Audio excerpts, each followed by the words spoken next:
Welcome to the Royal University of Phnom Penh, Cambodia. This presentation is about data analysis and interpretation, which will be focused on what you should be able to do after viewing this presentation, the overall of data analysis process and approaches, data interpretation, and you should be able to measure the central tendency and dispersions, the p-value and statistical significance. After you have gone through this presentation, you should be able to define data analysis and data interpretation, identify appropriate data analysis and interpretation techniques for your research projects, compare the difference between qualitative and quantitative data and analysis, analyze data gathered from questionnaires, interviews, and observation studies, choose software package for data analysis, to find out the pitfall in data analysis, interpretation, and presentation. The last part of this presentation, you should be able to present your findings in writings. To understand the process of data analysis and interpretation, it is important to understand the overall methodologies. And the first point, you have to be clear what your objective of your studies or surveys. You should define the target population and the tool you use to collect data, and how can you decide the variables to be determined, and how can you make your informations precise and accurate. You should decide what tool you use to collect the information, and you define the sample size and sampling method, then select the samples. So normally the population is a large group, but the sample just a representative of the large group. Look at these pictures. It can give you some idea what the population different from the sample. A sample is just representative of the large group of population.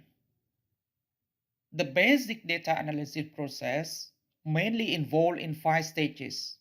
The first stage, you need to define why you need data analysis. And the second stage, you should begin collecting data from sources. The third stage, you have to clean through unnecessary data. And the fourth stage, begin analyzing the data. And the last stage, you have to interpret the results and apply them. There are many roles for data analysis. Data analysis is an attempt by the teachers or researchers to summarize the data that have been collected in a dependable, accurate, reliable, and correct manner. It is the presentation of the findings in a manner that have an air of undeniability. You would use some technique for data analysis. First, you have to identify the themes and work inductively and look for the themes that emerge from your data. Are there patterns that emerge, events, responses, or any key phrases? Then you have to code your survey, the interviews, or the questionnaire information. Then you have to code the information received from surveys, interviews, and questionnaires. Coding is the process of trying to find pattern and meaning in data collected through the use of surveys, interviews, and questionnaires. Here are some coding guidelines. So you have to read through all of the data and attach work label to the blocks of text. Cut and paste blocks of text into small notes so that you have your own data in a manageable forms. Group notes with similar labels. Revisit the parts of data to see if the label fit, or you might color the data according to the data sets. or data types. For analyzing and interview information, another common form of qualitative data that are analyzed by section researchers are interview data, most commonly in the form of a transcript from the audio tape of the interviews. Carefully read the transcripts along with your notes from the interview in order to identify the broad themes and categories that emerge from the interviews. A simple qualitative analysis. Qualitative data analysis mainly involve in notice things, collect things, think about things. Therefore, qualitative analysis expresses the nature of elements and it represented as themes, patterns, or stories. Qualitative data is difficult to measure sensibility as the numbers. For example, counting number of words to measure dissatisfaction. Another simple qualitative analysis. The first step is to gain an overall impression of the data and start looking for patterns. Next comes more detailed work using structured frameworks or theory to support the investigation. Patterns may relate to a variety of aspects. Example, behaviors, user groups, places, or situations where certain events happened. The significant role of data interpretation. Data interpretation is an attempt by the teacher or researchers to find meanings in the data and to answer the question, so what? Data analysis try to report the outcomes or findings, and data interpretation focuses on the implications. There are some techniques for data interpretation. Be prepared to demonstrate to others that in spite of the modest scope of your research, that your work have implications that are or may be socially significant. Here is the introduction to sampling. Sampling is the problem of accurately acquiring the necessary data in order to form a representative view of the problems. This is much more difficult to do than is generally realized. This video will show you how to do with the samplings.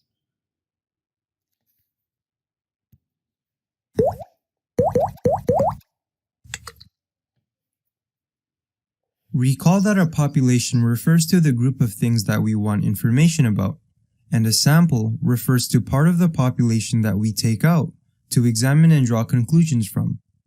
In this video, we will be looking at the different methods of obtaining a sample. But first, let's look at the types of biased samples. Biased samples occur when one or more parts of the population are favored over others. The two types of biased samples include the convenience sample and the voluntary response sample. A convenience sample only includes people who are easy to reach. If this is our population and a researcher comes along to interview people, then he would only talk to the people that are closer to him to be part of the sample. This is a biased sampling method because not everyone in the population has an equal chance of being part of the sample. Only people that are of convenience to the researcher will be interviewed. Now, a voluntary response sample consists of people that have chosen to include themselves in the sample. So the researcher lets people come to him. This is a biased sampling method because people with a strong interest for the survey topic are the ones who are most likely to respond, whereas the people who don't feel as strongly about the topic may not even care to respond. Remember that a good sample is one that is representative of the entire population, and it gives each thing an equal chance of being chosen. When you have these conditions, you have what is known as an unbiased sample.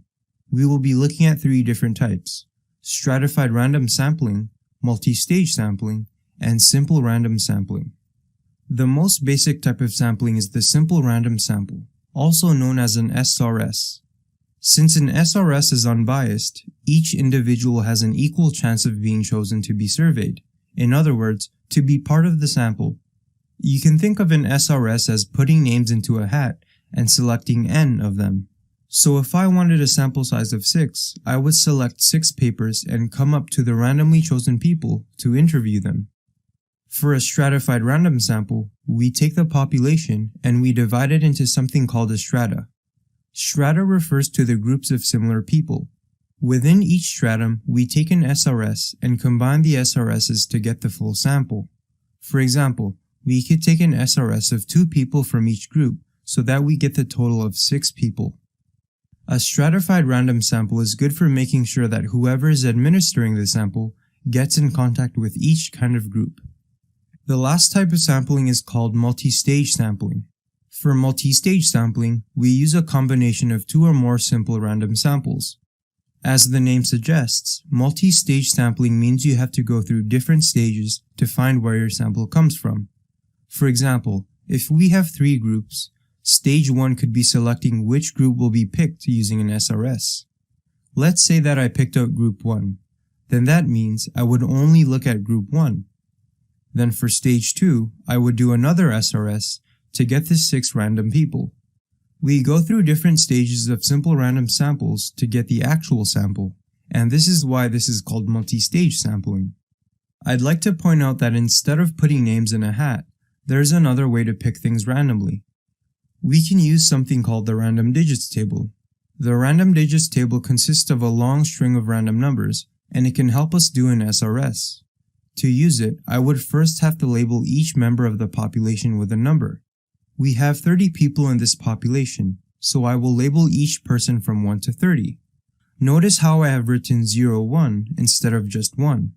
Doing this helps us use the random digits table. Since each label has 2 digits, we will read the string of numbers 2 digits at a time. So let's say I want a sample size of 4. We will use the random digits table to randomly select 4 people. The first number on the table is 19, so person 19 will be part of the sample. The second number is 22, so person 22 will be part of the sample. The third number is 39, but our sample size doesn't go up to 39, so we will ignore it. We will also ignore 50 and 34, but we will keep number 5.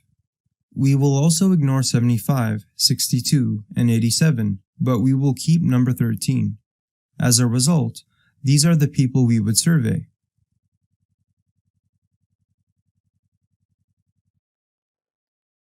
You can use these videos to learn more about means, mode, median, and standard deviation.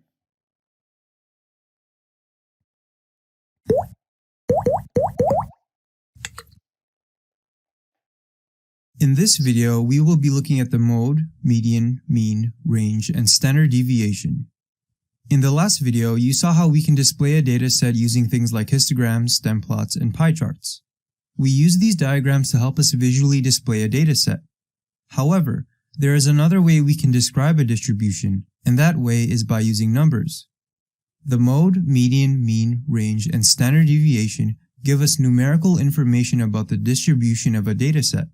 Specifically, the mode, median, and mean are measures of center or central tendency, and the range and standard deviation are measures of spread. We will look at how we can determine the measures of center first. So suppose I took a random sample of 9 people and measured their heights. Now the mode of a dataset refers to the data value that is most frequently observed. Notice how the number 154 appears 3 times in this dataset.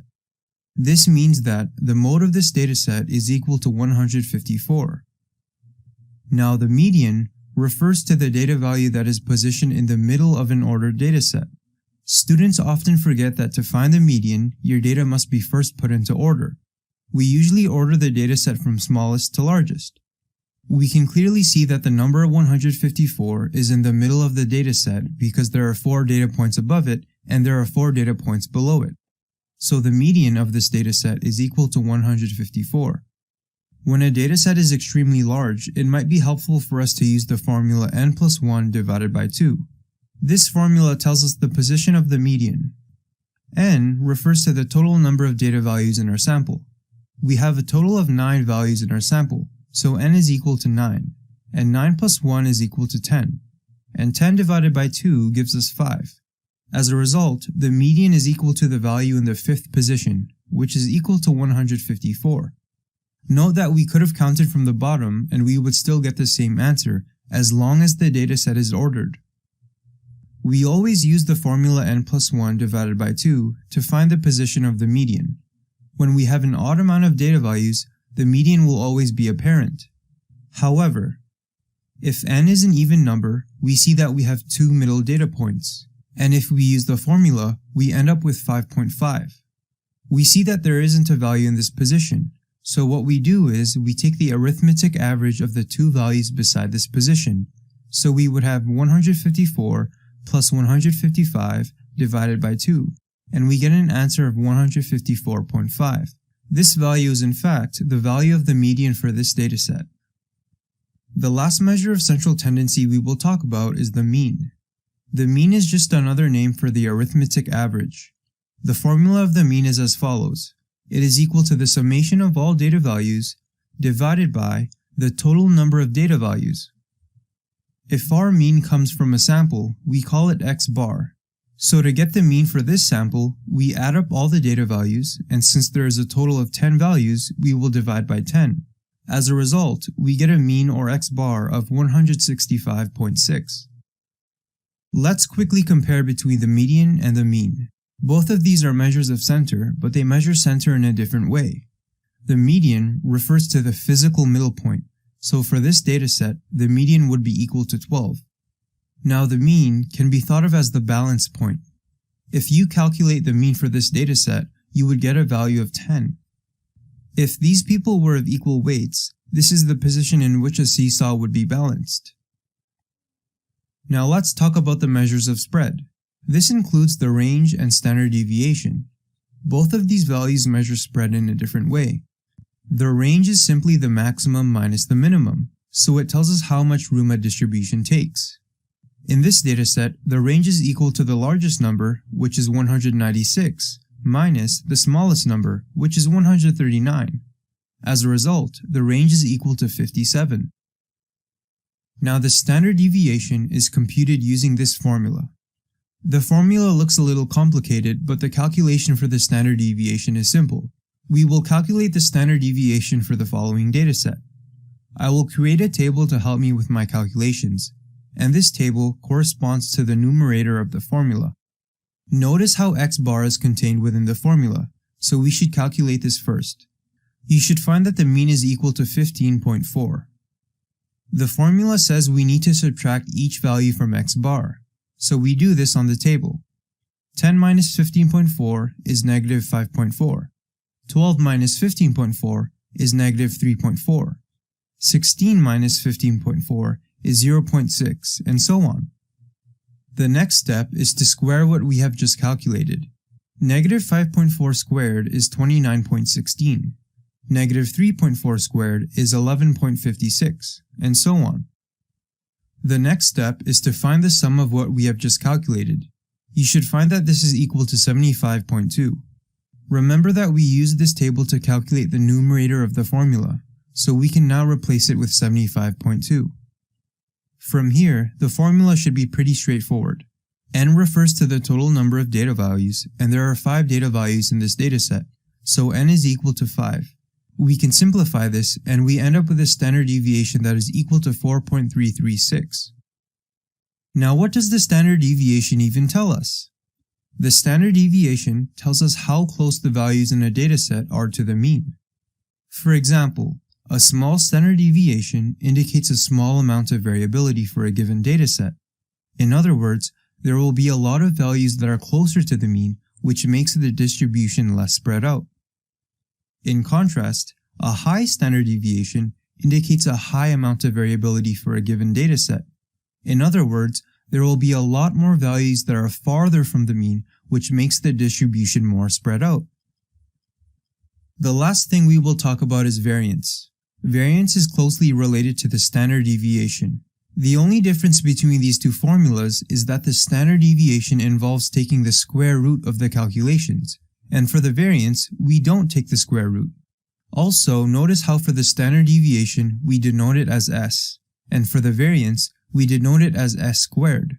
Both of these can be referred to as the sample variance and the sample standard deviation.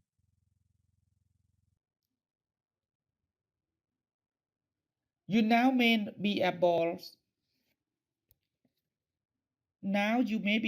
to do calculation of mode, mean, or median. And this part of presentation is just for further practice for yourself. And you just write these numbers on a piece of paper and do your own calculation. And whether you find these values as presented in these solutions.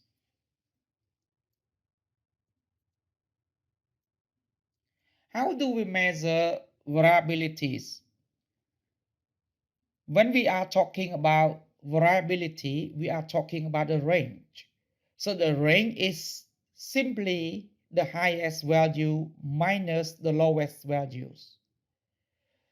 Can you please do calculation to find out the range of the scores?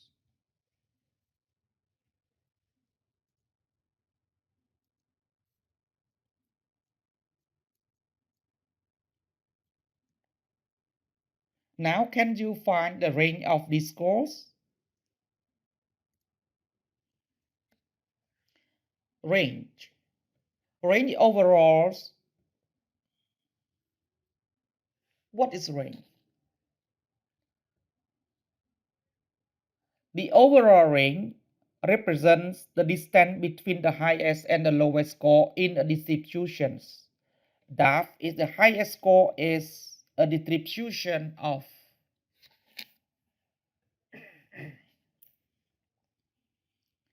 range.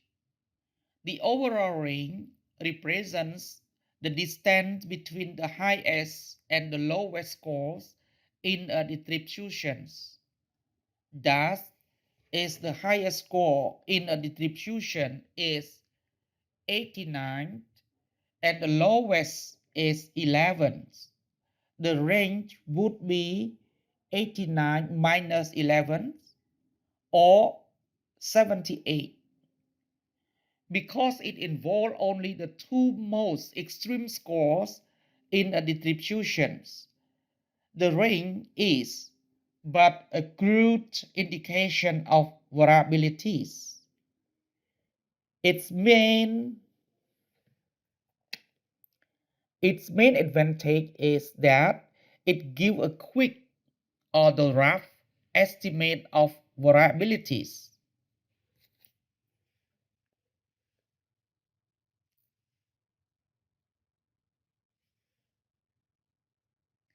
When you find a range cover about a quarter of total raw score scale, this means that the student performance is homogeneous.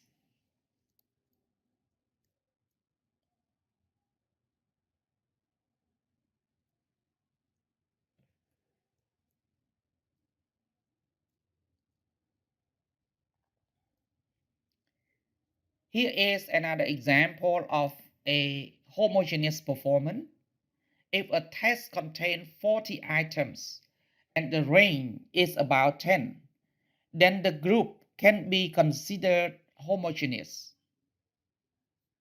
When a range that covers about 1/3 of raw score scales generally indicate heterogeneous performance. A range that covers about 1/3 of raw score scale generally signals a very heterogeneous group performance. For example, a 40-item test, a range of about 13 or 1/3 of 40 would reflect somewhat heterogeneous group performance, a range of 20s would reflect very heterogeneous performance.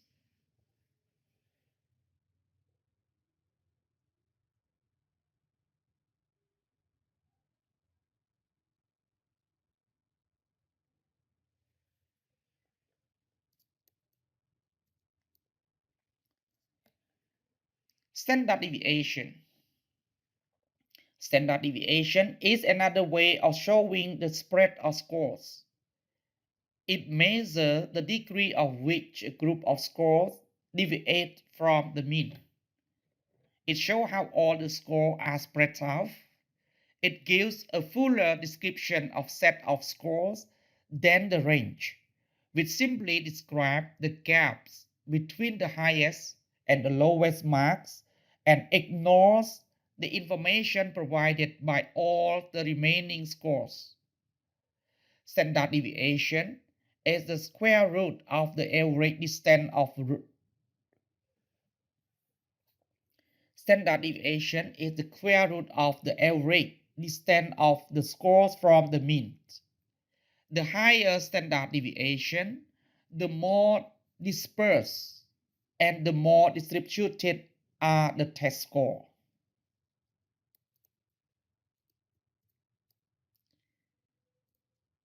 Here is the formula of standard deviation.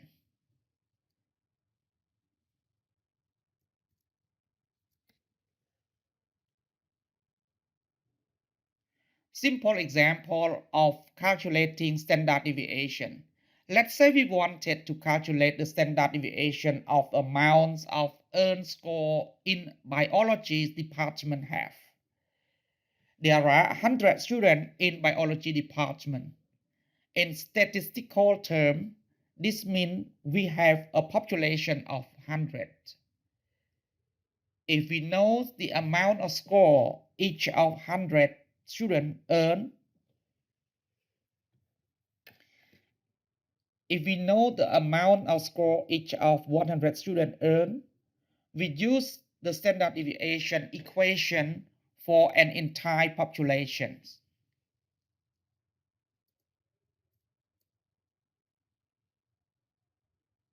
What if we want to know the amount of earned score each of the 100 students have? For example, we only had enough time to ask 5 students what score they have. In statistical terms, this means we have a sample size of 5. And in this case, we use the standard deviation equation for a sample of population.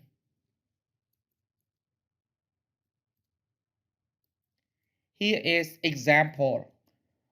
You might practice using the statistic and find out if you can find the statistic or similar value with this kind of statistics.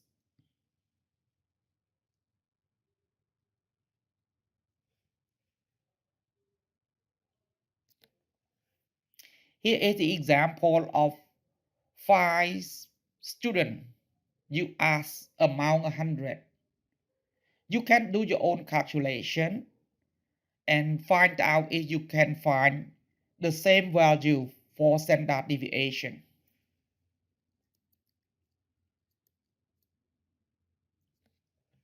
What does standard deviation tell us?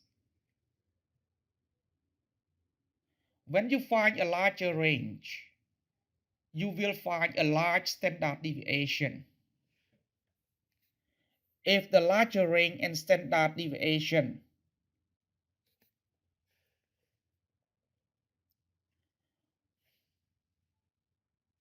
what does standard deviation tell us? If you find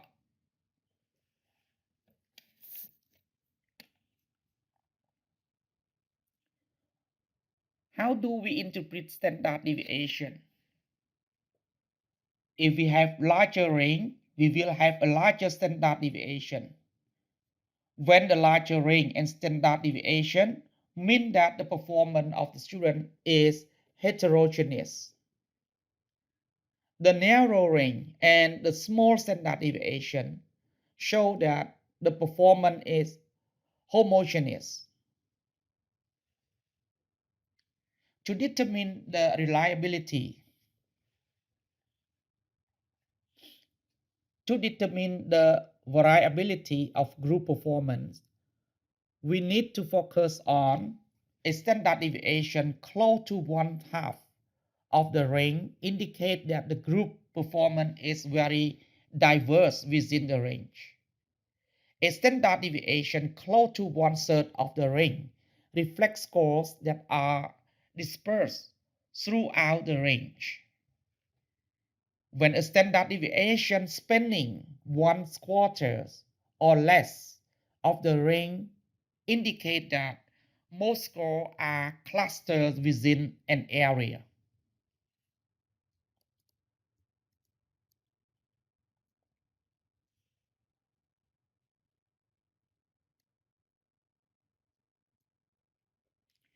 The different score pattern will lead to different standard deviation. For example, if the range were 20, an observation standard different score patterns, different score pattern mean different standard deviation. For example, if the range were 20, and observe standard deviation approaching 1/2, this value, or 10, reflect two diverse groups in the class. And observe standard deviation of around 6.6, or 1/3 of the range, reflects a more even distribution of score throughout the range. However, a standard deviation of about 5 or less, 1/4 of the range, reflects a majority of score cluster within an area.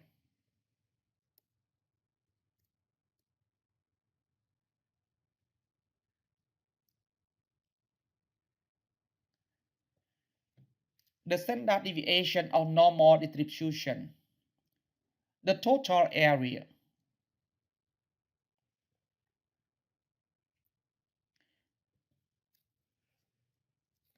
The standard deviation of a normal distribution, the total areas under the standard deviation of a normal distribution, the total areas under the normal curve represent all of the scores in a normal distribution. In such a curve, the means, medians, and modes are identical, so the mean fall at the exact center of the curve. It thus is also the most frequent score in the distribution. Because the curve is symmetrical, 50% of score must fall on each side of the means. Here are some important facts about the normal distributions. 50% of all the observation or score fall on each side of the means.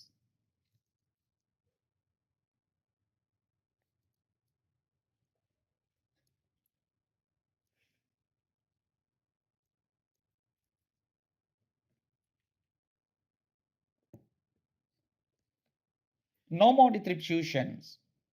In any normal distribution, 68% of the observation or score fall within one standard deviation of the mean. Half of this, about 34%, fall within one standard deviation above the mean, and the others fall within one standard deviation below the mean. Another 27% of the observation. Another 20% of the observation fall between 1 and 2 standard deviation away from the mean. Hence, 95%, or 68% plus 27% fall within 2 standard deviations of the mean. In all, 99.7% of the observation fall within the 3 standard deviations of the mean.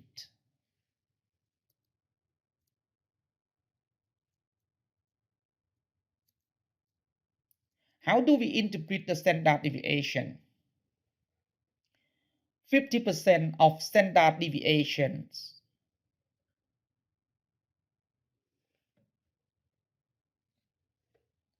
How do we interpret the standard deviation? 50% of the score in the distribution must lie below the mean. 34% must lie between the mean and plus 1 standard deviation. Therefore, 84% or 50% plus 34%.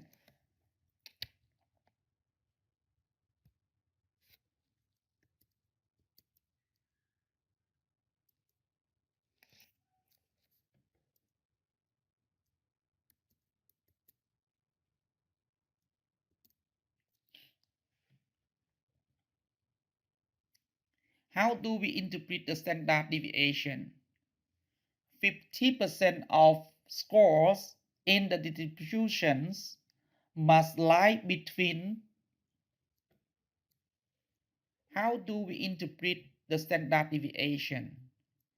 50% of scores in the distribution must lie below the mean. 34% must lie between the mean and 1 standard deviation. Therefore, 80% or 50% plus 34% of the